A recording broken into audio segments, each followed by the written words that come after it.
നമസ്കാരം. ഒന്ന് രണ്ട് ദിവസമായിട്ട് ആളുകളൊക്കെ സംസാരിക്കുന്ന ഒരു വാക്കാണ് ഇലക്ട്രൽ ബോണ്ട് എന്നത്. എന്താണ് ശരിക്കും ഇലക്ട്രൽ ബോണ്ട്? കള്ളപ്പണം അടക്കി ഭരിച്ചിരുന്ന ഇന്ത്യൻ തിരഞ്ഞെടുപ്പ് രംഗത്തെ ശുദ്ധീകരിക്കാൻ കേന്ദ്ര സർക്കാർ ആവിഷ്കരിച്ച സംഭാവന രീതിയാണ് ഇലക്ട്രൽ ബോണ്ടുകൾ. സംഭാവന നൽകാൻ ആഗ്രഹിക്കുന്ന വ്യക്തികൾക്കോ കമ്പനികൾക്കോ പണം നൽകുന്നതിന് പകരം SBIയുടെ കയ്യിൽ നിന്ന് ബോണ്ടുകൾ ഇഷ്ടമുള്ള രാഷ്ട്രീയ പാർട്ടികളുടെ പേരിൽ വാങ്ങാം. ആരാണ് ബോണ്ടുകൾ മുഖാന്തരം പണം നൽകിയത് എന്ന് പാർട്ടികൾക്ക് അറിയില്ല. ആ വിവരങ്ങൾ SBIയുടെ കൈവശവും തെരഞ്ഞെടുപ്പ് കമ്മീഷന്റെ പക്കലും മാത്രമേ ഉണ്ടാകൂ.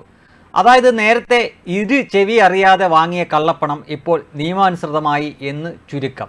ഒരു പാർട്ടിക്ക് എത്ര കോടി നൽകിയാലും അത് ബാങ്ക് അക്കൗണ്ട് വഴി ആകണം എന്ന നിബന്ധന വന്നതോടെ പൊതുരംഗത്ത് കള്ളപ്പണ ഇടപാട് അവസാനിപ്പിക്കാനുള്ള മാർഗമായിരുന്നു ഇലക്ട്രൽ ബോണ്ട്.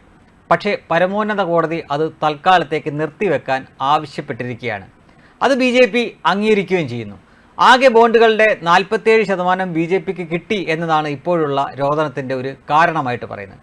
കേന്ദ്രവും 18 സംസ്ഥാനങ്ങളും ഭരിക്കുന്ന പാർട്ടിക്ക് 6000 കോടി കിട്ടിയത് എന്തോ മഹാ അപരാധമായാണ് ചിത്രീകരിക്കുന്നത്.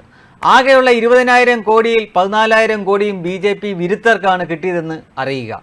ലോകസഭയിലും രാജ്യസഭയിലും കൂടി 400 MPമാരും 1600ഓളം MLAമാരുമാണ് രാജ്യത്ത് BJPക്കുള്ളത്. ഈ 2000 ജനപ്രതിനിധികൾ നേരിട്ട് പിരിവിനിറങ്ങിയാൽ കിട്ടുന്നതിലും എത്രയോ കുറവാണ് ഈ തുക.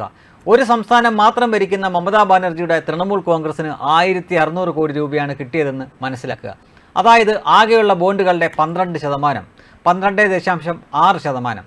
വെറും 70 MPമാരും 670 MLAമാരുമുള്ള കോൺഗ്രസിന്, അതായത് രാജ്യസഭയിലെയും ലോക്സഭയിലേയും കൂട്ടിയാണ് 70 MPമാർ വരുന്നത്, 11% ബോണ്ടിൽ നിന്ന് 1421 കോടിയും കിട്ടി. CPM ഒഴികെയുള്ള ഒട്ടുമിക്ക കക്ഷികൾക്കും ബോണ്ട് വഴി സംഭാവന കിട്ടി. അതായത് ഇത്തവണയും CPMന് കള്ളപ്പണം സംഭാവനയായി കിട്ടിയെന്ന് ചുരുക്കം.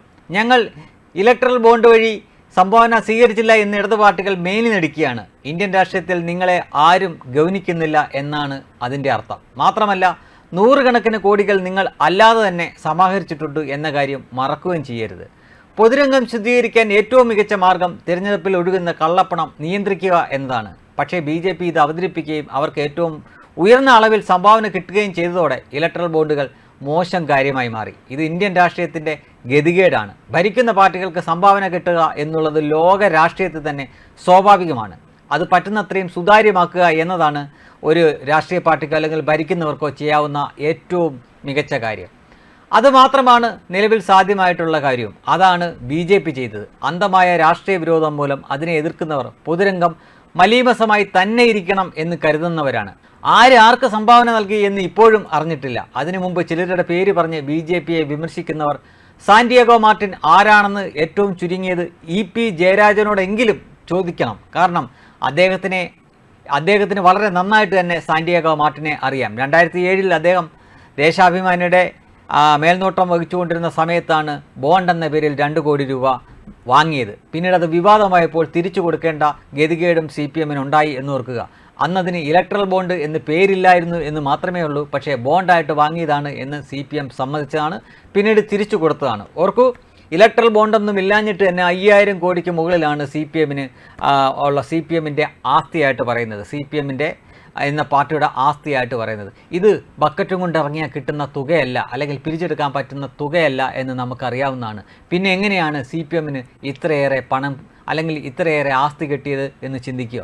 അവിടെയാണ് കള്ളപ്പണം വഴിയാണ് CPM ഇത് സമാഹരിക്കുന്നത് എന്ന് അങ്ങനെ സംശയിച്ചാൽ അതിനെ തെറ്റ് പറയാൻ പറ്റില്ല. മറ്റുള്ളവർ ബാങ്ക് വഴി, അതായത് SBI പോലുള്ള വിശ്വാസ്യതയുള്ള ബാങ്കുകൾ വഴി സംഭാവന വാങ്ങുമ്പോൾ CPM കള്ളപ്പണം വഴിയാണോ ഇത് വാങ്ങുന്നത് എന്ന കാര്യത്തിൽ മാത്രമേ സംശയമുള്ളൂ. വെബ് ഡെസ്ക് കർമ്മ ന്യൂസ്.